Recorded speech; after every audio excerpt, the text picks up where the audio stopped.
আমরা জানি যে পতিত স্বৈরাচার আওয়ামী লীগ তারা বলতো যে ৭২-এর আদি সংবিধানে ফিরে যাবে, কিন্তু তারা নিজেরা কাটাছাড়া করে এটা কি একটা প্রতারণা ছিল না? নিশ্চয়ই। দেখুন, ৭২-এর সংবিধানের মর্মবস্তুর দিক থেকে সেটা পরিবর্তিত হয়ে গেছে ১৯৭৫ সালে, আওয়ামী লীগের হাতেই হয়েছে। আমি বলি যে বাকশাল যখন করা হয়, চতুর্থ সংশোধনী কি করেছে আপনি দেখুন। ৭২-এর সংবিধানের যে জায়গাটা ১৯৭১ সালের মুক্তিযুদ্ধের কি জায়গাটা ছিল, সেটা ছিল যে আমরা জনগণ হবে এটার মালিক, তাই তো? কিন্তু আপনি যখন ৭৫ সালের বাকশালের মধ্যে দিয়ে, চতুর্থ সংশোধনীর মধ্যে দিয়ে ক্ষমতা এক ব্যক্তির হাতে তুলে দেওয়া হয়েছিল, বিচার বিভাগকে এক ব্যক্তির অধীনস্থ করা হয়েছিল। তো আজকে যদি আপনি বলেন যে ৭২-এর সংবিধান, তো ৭২-এর সংবিধান তো ওই ৭৫ সালেই মর্মবস্তুর দিক থেকে শুধু না, কাঠামোগত দিক থেকেও তার মৃত্যু ঘটেছে, এবং এই মৃত্যুটা অত্যন্ত দুর্ভাগ্যজনক, কিন্তু এটাই হয়েছে। কিন্তু পাশাপাশি আরেকটা কথা বলি, সেটা কি, সেটা হচ্ছে ৭২ সালের যে সংবিধান, সেই সংবিধান তৈরির প্রক্রিয়াও কিন্তু প্রশ্নবিদ্ধ। কারণ আপনি দেখুন, একটা মুক্তিযুদ্ধ হচ্ছে একটা জনযুদ্ধ। বাংলাদেশের মানুষ দল মত নির্বিশেষে, বাংলাদেশের কৃষক, বাংলাদেশের শ্রমিক, বাংলাদেশের ছাত্র, সে কোনো দল করেনি, সে তো লড়াই করেছে।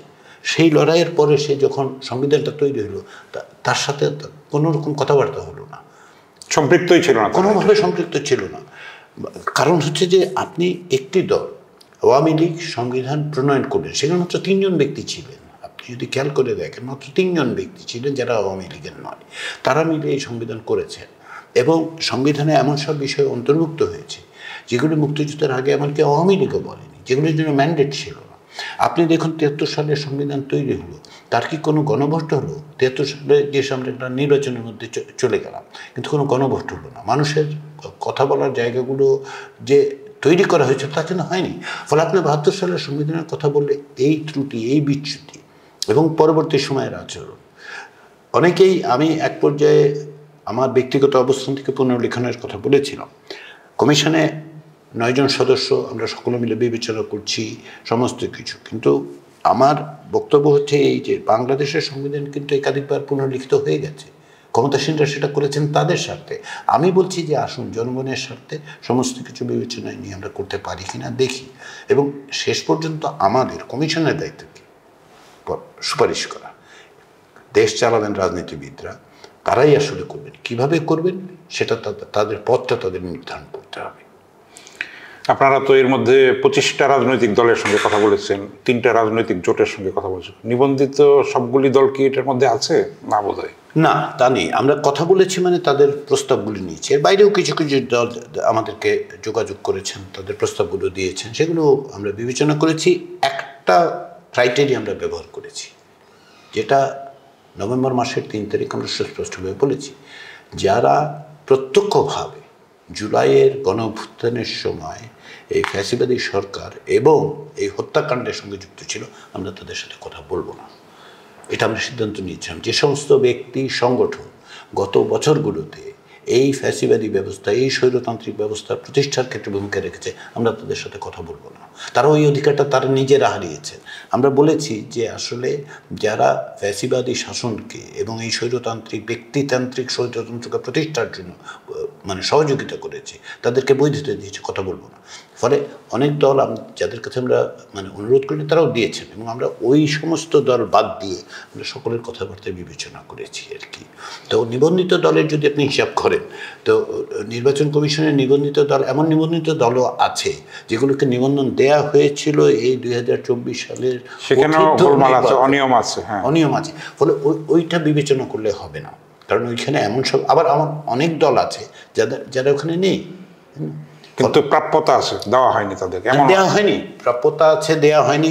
শুধু দেওয়া হয়নি তা না, এমন সব মানে ব্যবস্থা নেওয়া হয়েছে তাদের বিরুদ্ধে, যেগুলো আসলে রাজনৈতিক দল হিসেবে তাদের উপর এক ধরনের নিপীড়নমূলক ব্যবস্থা।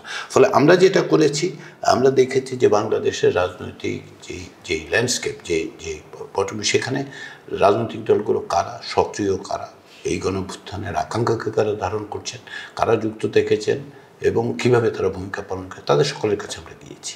তো আপনি দীর্ঘকাল সাংবাদিকতা বিভাগের ছাত্র ছিলেন, শিক্ষক ছিলেন, আছেন, এখনও অধ্যাপনা করছেন, এবং আপনি নিজে ছাত্র রাজনীতির সঙ্গে একটা দীর্ঘ প্রক্রিয়ায় যুক্ত ছিলেন। আপনার অভিজ্ঞতাটা একটু অন্যরকম। ফলে আমি জানতে চাইবো যে এত লোকের সঙ্গে যে ইন্টারাকশন করলেন, তো আমাদের রাজনৈতিক দলগুলি বিশেষ করে তাদের প্রজ্ঞাটা কতখানি দেশ সঠিকভাবে সুশাসন করার মতো ক্ষমতা কি আমাদের রাজনৈতিক দলগুলির আছে কি না, এটা আমি জানতে চাচ্ছি। আমি মনে করি আছে।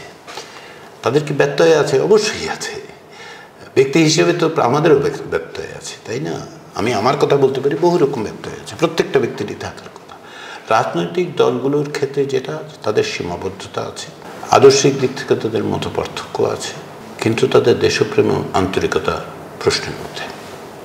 প্রত্যেকেই ভালো জানে, সকলে ভালো করেন কিনা, পারেন কিনা, সেটা সকলের ক্ষেত্রে একই বিষয়। যে সংস্কারের কারণে এই অভ্যুত্থান পরবর্তী সময়ে যে একটা অতি উচ্চ একটা আকাঙ্ক্ষা জনতার মধ্যে, সাধারণ মানুষের মধ্যে তৈরি হয়েছে, সেটা ফুলফিল করার জন্য তারা কতটা উপযোগী বলে আপনার মনে হয়েছে? যেহেতু আপনি তাদের সঙ্গে ইন্টারাকশন করেছেন দীর্ঘদিন ধরে, মিথস্ক্রিয়া হয়েছে, ফলে আপনার মূল্যায়নটা কি, পর্যবেক্ষণটা কি? আমি আরেকটু বেশি আশা করেছিলাম যে এই গণঅভ্যুত্থানের মধ্যে দিয়ে রাজনৈতিক দলগুলো নিজেদের মধ্যে আত্মসমালোচনা বলুন কিংবা ধরুন আত্মবিশ্লেষণ বলুন, নিজেদের বদলানোর ব্যাপারে, হ্যাঁ, সেটা যতটা হয়েছে তার চেয়ে আরেকটু বেশি আমি প্রত্যাশা করেছিলাম, আমার ব্যক্তিগত প্রত্যাশার দিক থেকে যেটা আমি বলতে পারি। কিন্তু তারপরেও আমি বলবো না যে রাজনীতির বাইরে গিয়ে আপনি কিছু করবেন। বিরাজনীতিকরণের পক্ষে আমি নই, কারণ হচ্ছে যে রাজনীতি শেষ পর্যন্ত নির্ধারক।